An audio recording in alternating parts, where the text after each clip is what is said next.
నమస్తే, welcome to one TV news. ముందుగా బులెటిన్లో హెడ్లైన్ చూద్దాం.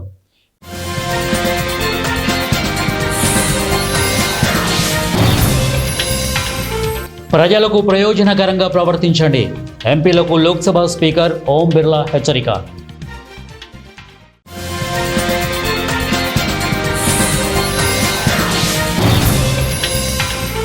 నితిన్ గడ్కరీతో నారా లోకేష్ భేటీ, పలు అంశాలపై చర్చ.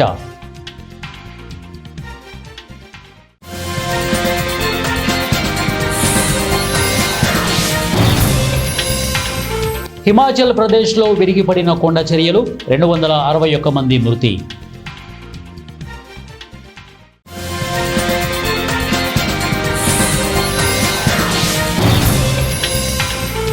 కర్నూలు నగరంలోని డాక్టర్ అబ్దుల్ హాక్ యునానీ వైద్య కళాశాల అభివృద్ధికి కృషి చేస్తా NTR health university vice chancellor doctor P Chandrasekhar. బులెటిన్లో డీటెయిల్ చూద్దాం. లోక్సభ సోమవారం 2 బిల్లులను ప్రవేశపెట్టింది. Jan Vishwas bill 2025, institute of management bill 2025. అయితే ఈ సందర్భంగా ప్రతిపక్ష ఎంపీలు లోక్సభలో తీవ్ర గందరగోళం సృష్టించారు. ఒక దశలో నిరసనలు, నినాదాలు మిన్నంటడంతో ఇక సభను మధ్యాహ్నం 2 గంటల వరకు వాయిదా వేయాల్సిన పరిస్థితి ఏర్పడింది. దీంతో లోక్సభ స్పీకర్ ఓం బిర్లా విపక్ష సభ్యుల తీరుపై తీవ్ర ఆగ్రహం వ్యక్తం చేశారు. సభ్యులు నినాదాలు చేస్తూ స్పీకర్ పోడియం వద్దకు దూసుకురావడంపై లోక్సభ స్పీకర్ మండిపడ్డారు. ప్రభుత్వ ఆస్తులకు నష్టం కలిగించకుండా ఉండాలని కోరారు. సభను ఉద్దేశించి బిర్లా మాట్లాడుతూ, మీరు నినాదాలు చేస్తున్న ఎనర్జీతో ప్రశ్నలు అడిగితే అది దేశ ప్రజలకు ప్రయోజనకరంగా ఉంటుంది. ప్రభుత్వ ఆస్తులను నాశనం చేయడానికి ప్రజలు మిమ్మల్ని ఇక్కడికి పంపలేదు. ప్రభుత్వ ఆస్తులను నాశనం చేసే అధికారం ఏ సభ్యునికి లేదని నేను మిమ్మల్ని అభ్యర్థిస్తున్నాను, అదే సమయంలో హెచ్చరిస్తున్నాను అని స్పీకర్ అన్నారు. ఆంధ్రప్రదేశ్ రాష్ట్ర విద్యా, ఐటీ, ఎలక్ట్రానిక్స్ శాఖల మంత్రి లోకేష్ ఢిల్లీలో ఇవాళ పర్యటిస్తున్నారు. ఏపీ అభివృద్ధికి సంబంధించిన అభివృద్ధి పనులపై పలువురు కేంద్ర మంత్రులను లోకేష్ కలుస్తున్నారు. ఈ క్రమంలో కేంద్ర ఉపరితల రోడ్డు రవాణా శాఖ మంత్రి నితిన్ గడ్కరీతో నారా లోకేష్ భేటీ అయ్యారు. పలు కీలక అంశాలపై చర్చించారు. విజయవాడ బెన్ సర్కిల్ వద్ద ట్రాఫిక్ రద్దీ దృష్ట్యా కానూరు, మచిలీపట్నం నడుమ ఆన్లైన్ రోడ్డు విస్తరణకు వెంటనే ఉత్తర్వులు జారీ చేయాలని కేంద్ర మంత్రి నితిన్ గడ్కరీకి మంత్రి లోకేష్ విజ్ఞప్తి చేశారు. ఈ భేటీకి సంబంధించిన వివరాలను మీడియాకు మంత్రి నారా లోకేష్ వెల్లడించారు. ఇప్పటికే సూత్రప్రాయంగా అంగీకారం తెలిపిన కానూరు, మచిలీపట్నం రోడ్డు విస్తరణ ద్వారా విజయవాడలో ట్రాఫిక్ సమస్య పరిష్కారంతో పాటు రాజధాని ప్రాంత అభివృద్ధికి కూడా ఉపకరిస్తుందని తెలిపారు. హైదరాబాద్, అమరావతి మధ్య కనెక్టివిటీలో NH-65 కీలక పాత్ర పోషిస్తుందని ఉద్ఘాటించారు. ఇప్పటికే మంజూరైన హైదరాబాద్ గొల్లపూడి రహదారి విస్తరణ ప్రాజెక్టును అమరావతితో అనుసంధానించేలా అదనపు పోర్టు లింకేజీని DPRలో చేర్చాలని సూచించారు. విజయవాడ నగరంలో ట్రాఫిక్ రద్దీని తగ్గించడానికి తూర్పు బైపాస్ రోడ్డు నిర్మాణానికి సహకారం అందించాలని కోరారు. దేశవ్యాప్తంగా భారీ వర్షాలు కురుస్తున్నాయి. ముఖ్యంగా ఉత్తరాది రాష్ట్రాల్లో కుండపోత వర్షాలు పడుతున్నాయి. కొన్ని చోట్ల క్లౌడ్ బరస్ట్ కూడా విధ్వంసం సృష్టించింది. అయితే హిమాచల్ ప్రదేశ్లోని కులులో భారీ వర్షాలు కురవడంతో ప్రధాన మార్గాలన్నీ కూడా మూతపడుతున్నాయి. కొండ చర్యలు విరిగిపడడంతో 1000కి పైగా విద్యుత్ ట్రాన్స్ఫార్మర్లు దెబ్బతిన్నాయి. రోడ్లు దెబ్బతినడంతో దాదాపుగా 15 పంచాయతీలకు సంబంధాలు తెగిపోయాయి. దీంతో ప్రజలు తీవ్ర ఇబ్బందులు పడుతున్నారు. బజౌరా చెక్పోస్ట్ దగ్గర కూడా భారీగా వాహనాలు నిలిచిపోయాయి. కసోల్, కులు మార్గాన్ని పూర్తిగా మూసివేశారు. హిమాచల్ ప్రదేశ్లో దాదాపుగా 355 రోడ్లు ఇప్పటి వరకు మూతపడ్డాయి. అయితే గత కొన్ని రోజుల నుంచి కురుస్తున్న వర్షాల కారణంగా దాదాపుగా 261 మంది మృతి చెందినట్లు అధికారులు ధృవీకరించారు.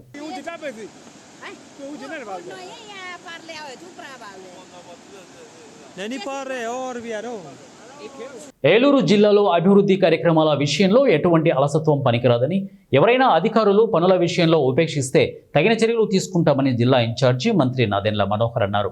ఏలూరు జిల్లా కలెక్టరేట్ గోదావరి సమావేశ మందిరంలో జిల్లా అభివృద్ధి సమీక్షా కమిటీ సమావేశం నిర్వహించారు. జిల్లా ఇన్ఛార్జి మంత్రి నాదెండ్ల మనోహర్ అధ్యక్షతన వహించారు. రాష్ట్ర మంత్రి కొలుసు పార్థసారథి, జిల్లా collector Vetri Selvi, joint collector P Dhatri Reddy, జిల్లా ఎస్పీ కె ప్రతాప్ శివకిషోర్, నియోజకవర్గాల ఎమ్మెల్యేలు సమావేశంలో పాల్గొన్నారు. కేంద్ర, రాష్ట్ర ప్రభుత్వాలు జనగణనతో పాటు కులగణనను కూడా చేపట్టాలని బీసీ సంక్షేమ సంఘం రాష్ట్ర అధ్యక్షుడు కేశన శంకర్రావు డిమాండ్ చేశారు. స్థానిక పవర్పేటలోని కొప్పుల వేలమ్మ కళ్యాణ మండపం నందు బీసీ సంక్షేమ సంఘం ఏలూరు జిల్లా అధ్యక్షులుగా ఆర్నేపల్లి తిరుపతిరావు ఎన్నిక కార్యక్రమాన్ని సోమవారం ఘనంగా నిర్వహించారు. ఈ కార్యక్రమానికి ముఖ్య అతిథిగా పాల్గొన్న శంకర్రావు మాట్లాడుతూ బీసీ జనాభా దామాషా ప్రకారం బీసీలకు 33% రిజర్వేషన్ అమలు చేయాలని కోరారు.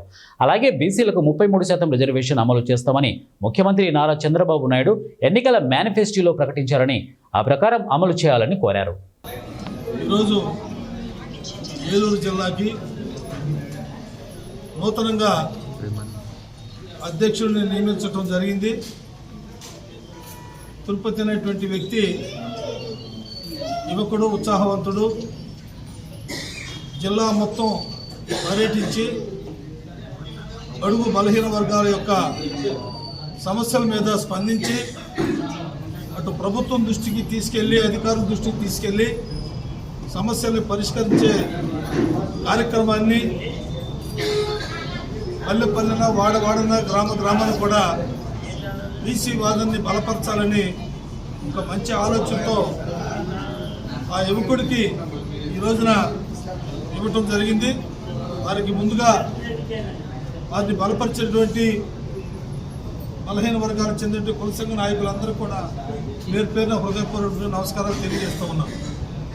ఎందుకంటే బీసీ సంక్షేమ సంఘం ప్రజాస్వామ్యబద్ధంగా ప్రజల యొక్క సమక్షంలోనే వారిని నియమించడం జరిగింది.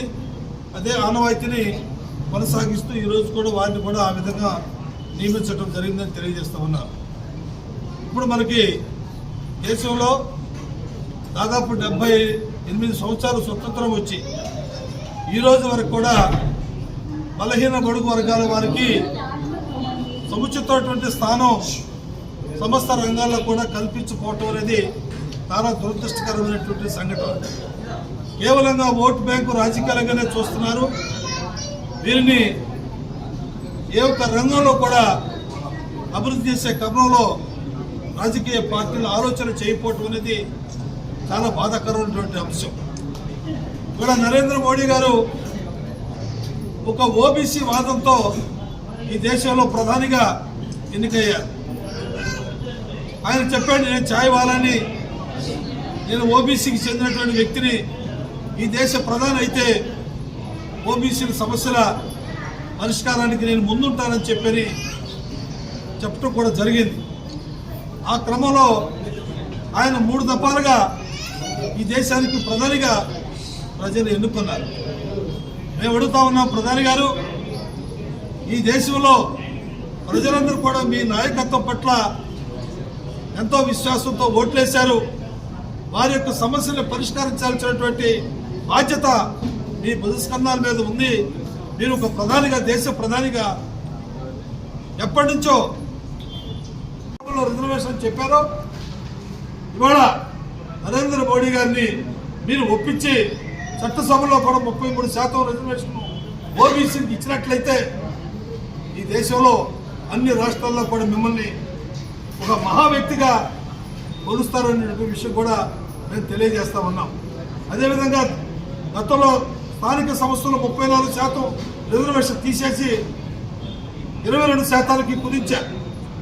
కేవలం అది జనాభా లెక్కలు లేవని ఆ కుంటి సాగుతో తీసేయటం వల్ల ఈ రాష్ట్రంలో 16,000 చిల్లరగా పదవులు కోల్పోయినటువంటి విషయం కూడా మీ అందరికీ కూడా తెలుసు. అందుకనే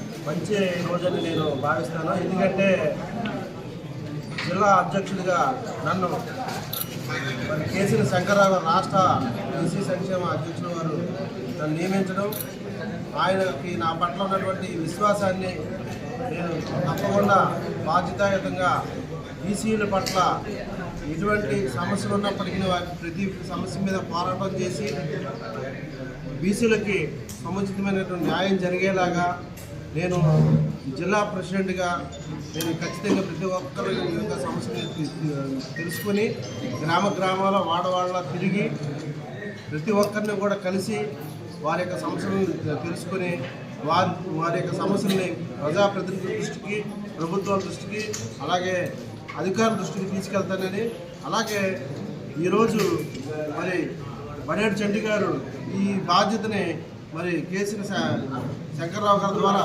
మాకు అప్పగించడం, ఇవన్నీ కూడా మేము బీసీలకి ఎంతో సేవ చేయాలనే ఆలోచనతో మరి ఇచ్చినటువంటి ఈ అవకాశాన్ని నేను సద్వినియోగం చేసుకొని అందరికీ ఉపయోగపడేలా ఉంటానని తెలియజేస్తూ ఎన్టీఆర్ జిల్లా తిరువూరు స్వాతంత్ర పోరాట యోధుడు సర్వాయి పాపన్న విగ్రహావిష్కరణకు హాజరైన ప్రముఖ సినీ హీరో సుమన్కు స్థానిక ఎమ్మెల్యే కొలికపూడి శ్రీనివాసరావు ఘన స్వాగతం పలికారు. అనంతరం స్థానిక ఎమ్మెల్యేతో కలిసి సర్వాయి పాపన్న విగ్రహాన్ని ఆవిష్కరించారు. ఈ సందర్భంగా హీరో సుమన్ మాట్లాడుతూ సర్వాయి పాపన్న బీసీ గౌడ కులానికి చెందినవారు అయినప్పటికీ అన్ని కులాలను కలుపుకొని దేశ స్వాతంత్ర్యం కొరకు పోరాడారని అన్నారు. బీసీ కులాలకు ఒక మార్గదర్శకుడిగా నిలిచారని అన్నారు. మనం కాపాడుకోవాలి. మన తల్లిదండ్రులు, మన పిల్లలు, వాళ్ళకి ఒక దారి మనం చేయాలి, చూపించాలి, పోరాడాలి. జీవితం అంటే పోరాటం తప్పదు. అంచేత మన అందరూ కలిసి ఉండాలి. బీసీ అనేది చాలా పెద్ద క్యాస్ట్. దీంట్లో చాలామంది ఏంటంటే అది ఎక్కువ ఇది తక్కువ అంటున్నారు. చాలా తప్పది. ఇలా చేస్తే మనం ఇలాగే ఉంటాం. మన అందరూ కలవాలి, బీసీలు అందరూ కలవాలి. ఎవరికి ఒక అవకాశం వస్తుందో వాళ్ళని ముందు పంపించాలి. రాజకీయంలో మనం కూడా మనం ముందు ఉండాలి. అయితే మాకు శక్తి కావాలి, మాకు అధికారం కావాలి, మాకు పవర్ కావాలంటాం. ఎలా వస్తుందండి? చదువు చాలా ముఖ్యం. చదువు, పిల్లలకి మీరు చదివించాలి. గ్రామీణ ప్రాంతాల్లో ఉంటున్న వాళ్ళు కూడా గ్రామీణ ప్రాంతాల్లో ఉన్న స్కూల్కి పంపండి. ఈరోజు పెద్ద పెద్ద లీడర్స్ ఉన్నారు. వాళ్ళందరూ పట్టణాల్లో వచ్చి వాళ్ళకి నేర్చుకోలేదు పాఠాలు. గ్రామీణ ప్రాంతాల్లో వాళ్ళు నేర్చుకొని తర్వాత కాలేజీకి, ఎందుకంటే ఊళ్ళో అప్పుడు కాలేజీ లేదు కాబట్టి వాళ్ళు తర్వాత సిటీకి వచ్చి వాళ్ళు కాలేజీలో చేరుకున్నారు. చదువు అనేది చాలా ముఖ్యం. అది చాలా పెద్ద ఒక ఎసెట్. ఈరోజు భూమి ఎంత పెద్ద ఎసెట్, అదే మాదిరిగా చదువు అనేది చాలా పెద్ద ఎసెట్.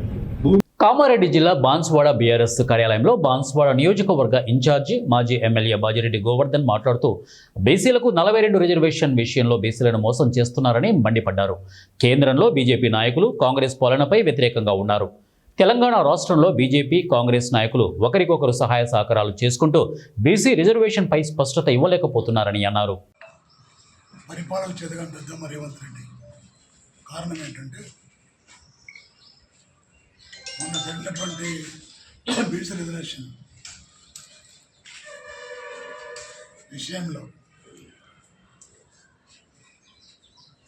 అసెంబ్లీలో ఏకగ్రీవ తీర్మానం చేసి అన్ని పార్టీల మద్దతుతో ఏకగ్రీవ తీర్మానం చేసిన తర్వాత వారు అన్న మాటలు ఏంటంటే అఖిల పక్షాన్ని కూడా తీసుకెళ్ళి ప్రధానమంత్రి కల్పిస్తాను, నేను అవసరమైతే పోరాటం చేస్తాను చెప్పాడు. ఎప్పటికప్పుడు మాట్లాడుతున్నాను. ఎప్పటి మాటలు ఇప్పుడు మాట్లాడి ప్రజలే సంతోషపెట్టాను అనుకుంటున్నాను. అడుగుతున్నా ఏదైతే మాట్లాడినావో అసెంబ్లీ తీర్మానం అన్నాడు, ఆ మాటలు పెట్టుకున్నాను. అఖిల పక్షాన్ని తీసుకెళ్ళకుండా నీ సొంత పార్టీ కాంగ్రెస్ పార్టీ వాళ్ళతోటి డెలిగేషన్ వెళ్ళి ప్రధానమంత్రి గారు వెళ్ళేది మీకు కనుక ధర్నా చేసి మీ సొంత పార్టీ నాయకులు రాకుండా అబాస్ పాలైపోయి ప్రజలు ఎక్కడ వ్యతిరేకత వస్తున్నాయి అనే భయంతో ప్రధానమంత్రి విమర్శకు వచ్చేసాడు. మళ్ళీ ఈరోజు ఏమంటున్నాడు, గతంలో కేసీఆర్ గారు అయితే బీసీ రిజర్వేషన్ పెట్టాడు, దానివల్ల అయిపోతుందని చెప్పేసి నీకు చేత కాదు, పరిపాలన చేత కాదని చెప్పి. కామారెడ్డి జిల్లా నస్రుల్లాబాద్ మండలం దుర్కి శివారులో ప్రధాన రహదారి పక్కకు మందిరి చెరువు కాలువలో చేపల వేటకు వెళ్లి గుడిసే రాజు గల్లంతయ్యాడు. రాజు దేశాయిపేట గ్రామస్తుడు. గత 2 రోజులుగా కురుస్తున్న భారీ వర్షాలకు చెరువులు, కుంటెలు నిండి అలుగులు పొంగి పొర్లుతున్నాయి. విషయం తెలుసుకున్న స్థానికులు వెంటనే అధికారులకు తెలియజేశారు. అధికారులు, పైర్ సిబ్బంది సహాయక చర్యలు చేపట్టి రాజు కోసం గాలించి మృతదేహాన్ని వెలికితీశారు. ఈ ఘటనతో గ్రామంలో విషాద ఛాయలు అలుముకున్నాయి. నేను ఎస్ఐ నస్రుల్లాబాద్. ఈరోజు దుర్కి గ్రామ శివార్నందు మందార చెరువు అలుగునందు అందాజా 10 గంటలకు ఉదయం నందు దేశాయిపేటకు చెందిన గుడిసె రాజు అనే అతను చేపలు పట్టడానికి వచ్చి ప్రమాదవశాత్తు నీటిలో పడిపోయాను. ఇప్పుడు మన రెస్క్యూ టీం ఎన్డీఆర్ఎఫ్ వాళ్ళు ప్లస్ ఫైర్ సిబ్బంది వచ్చి రెస్క్యూ చేసి ఆ బాడీని బయటకు తీయడం జరిగింది. నమస్తే. అన్నమయ్య జిల్లా పీలేరు తెలుగుదేశం పార్టీ జాతీయ ప్రధాన కార్యదర్శి, పీలేరు నియోజకవర్గ శాసనసభ్యులు నల్లారి కిషోర్ కుమార్ రెడ్డి నేతృత్వంలో శ్రీ రౌద్రాల అంకాలమ్మ ఆలయ చైర్మన్ కోడి రామకృష్ణారెడ్డి పాలకవర్గ సభ్యుల ప్రమాణ స్వీకారం ఘనంగా నిర్వహించారు. ఆలయ కమిటీ చైర్మన్ రామకృష్ణారెడ్డితో పాటు 11 మంది కమిటీ సభ్యులతో, నూతన పాలక మండలి సభ్యులతో అత్యంత వైభవంగా ఆర్యవైశ్య కళ్యాణ మండపంలో కొత్త కమిటీ కొలువుదీరింది. పాలకవర్గం ఎమ్మెల్యే కిషోర్ కుమార్ రెడ్డి సమక్షంలో సంబంధిత అధికారులు ప్రమాణ స్వీకారం చేయించారు. అనంతరం బాధ్యతలు స్వీకరించారు. ఈ కార్యక్రమానికి ముఖ్య అతిథిగా పాల్గొన్న ఎమ్మెల్యే నల్లారి కిషోర్ కుమార్ రెడ్డి మాట్లాడుతూ ఆలయ కమిటీ చైర్మన్తో పాటు కమిటీ సభ్యుల సమన్వయంతో సమిష్టిగా నిజాయితీగా పారదర్శకతతో పనిచేసిన శ్రీ రౌద్రాల అంకాలమ్మ ఆలయ ప్రతిష్టను పెంచాలని సూచించారు.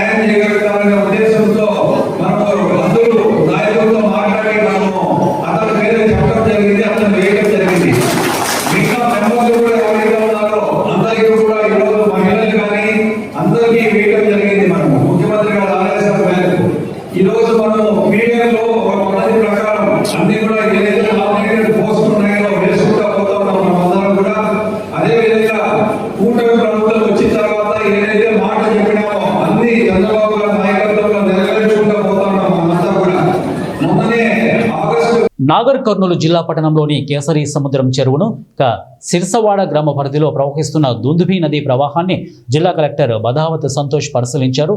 ఈ సందర్భంగా జిల్లా కలెక్టర్ బదావత్ సంతోష్ మాట్లాడుతూ భారీ వర్షాల నేపథ్యంలో చెరువు తూము అలుగు పరిశీలించిన కలెక్టర్ ముంపు ప్రాంతాల వద్ద సెక్యూరిటీ ఏర్పాటు చేయాలని సూచించారు. ఎండబెట్ల గ్రామం నుండి నాగర్ కర్నూలు పట్టణానికి రాకపోకలను పూర్తిగా నిషేధించాలని కలెక్టర్ అధికారులను ఆదేశించారు. పోలీసు, రెవెన్యూ, మున్సిపల్ అధికారులు నిఘా ఉంచాలని కలెక్టర్ అధికారులను ఆదేశించారు.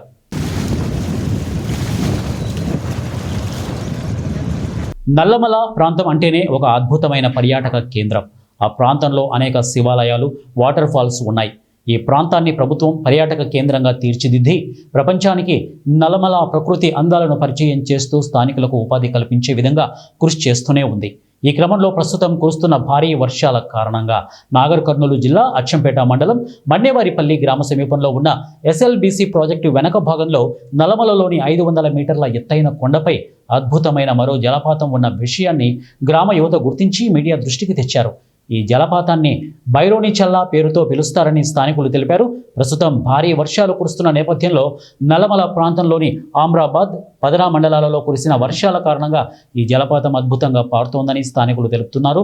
నల్లమల ప్రాంతంలో ఉన్న మరో జలపాతాన్ని ప్రపంచానికి తెలియపరిచేందుకు పర్యాటక కేంద్రాన్ని అభివృద్ధి పరిచేందుకు అటవీశాఖ అధికారులు కాస్త ఇంట్రెస్ట్ పెట్టి రహదారిని ఏర్పాటు చేస్తే అద్భుత జలపాతం వెలుగులోకి వచ్చే అవకాశం ఉందని పర్యాటక ప్రేమికులు, స్థానికులు అంటున్నారు. Done.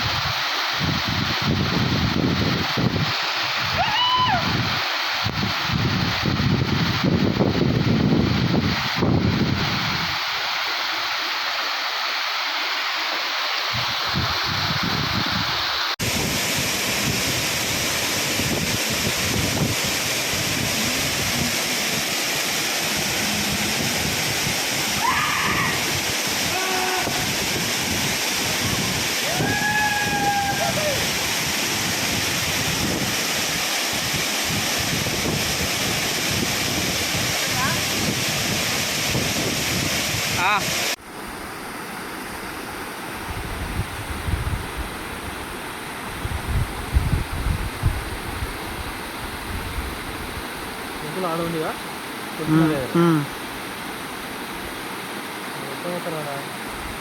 ఇట్లకెళ్ళి పోనీకి వస్తుంది గడ్డ మీదకి వెళ్ళి ఆడికేనా పోయింది, ఆడికి 7 బట్టరాలు చనిపోయింది. చెప్తావి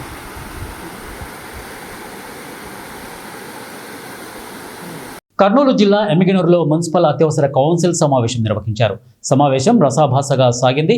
ముందుగా మున్సిపల్ చైర్మన్ రఘు అధ్యక్షతన ప్రారంభమైన కౌన్సిల్ సమావేశంలో అజెండాలో అంశాలు వివరిస్తూ ఉండగా 6వ వార్డు వైసీపీ కౌన్సిలర్ శివకుమార్, టీడీపీ నాయకులు సూపర్ 6 అంటూ ప్రజలను మోసం చేస్తున్నారని, వాటిపై వైసీపీ కూడా బాబు షూరిటీ, భవిష్యత్తు గ్యారంటీ అంటూ వార్డులో పర్యటిస్తున్నామని చెప్పడంతో ఒక్కసారిగా టీడీపీ కౌన్సిలర్లు ఆగ్రహంతో వైసీపీ కౌన్సిలర్లతో వాగ్వివాదం దిగారు.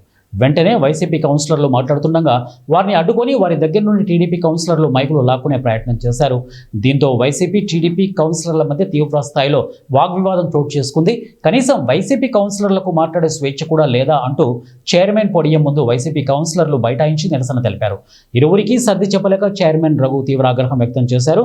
మరోపక్క మున్సిపల్ చైర్మన్ ఆరోగ్యం బాగలేదు కౌన్సిలర్లు అందరూ సమన్వయం పాటించాలని 25వ వార్డు కౌన్సిలర్ సరోజమ్మ సమావేశంలో ఆవేదన వ్యక్తం చేసింది.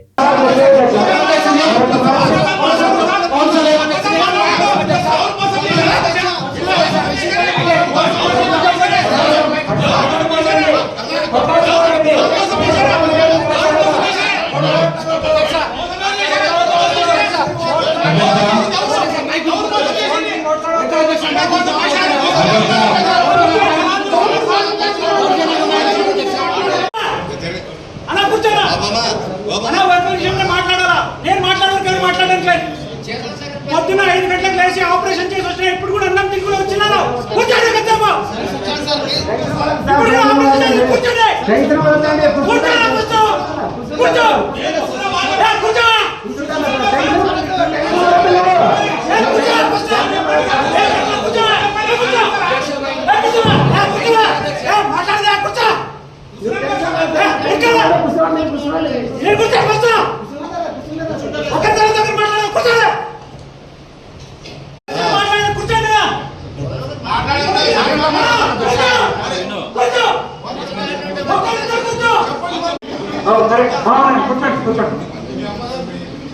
బులెటిన్ ముగించే ముందు హెడ్లైన్స్ మరొకసారి.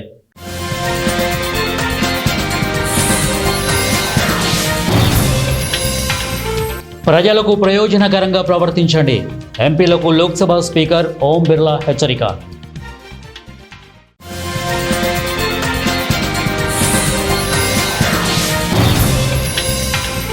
నితిన్ గడ్కరీతో నారా లోకేష్ భేటీ, పలు అంశాలపై చర్చ.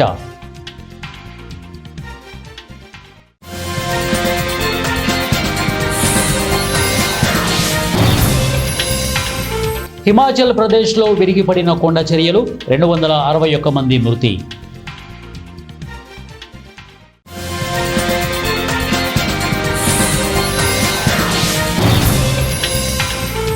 కర్నూలు నగరంలోని డాక్టర్ అబ్దుల్ హాక్ యునానీ వైద్య కళాశాల అభివృద్ధికి కృషి చేస్తా NTR health university vice chancellor doctor P Chandrasekhar. ఇవే బులెటిన్ అప్డేట్స్. నెక్స్ట్ బులెటిన్లో కలుద్దాం. Until then keep watching 1TV news. ప్రతిక్షణం ప్రజల పక్షం.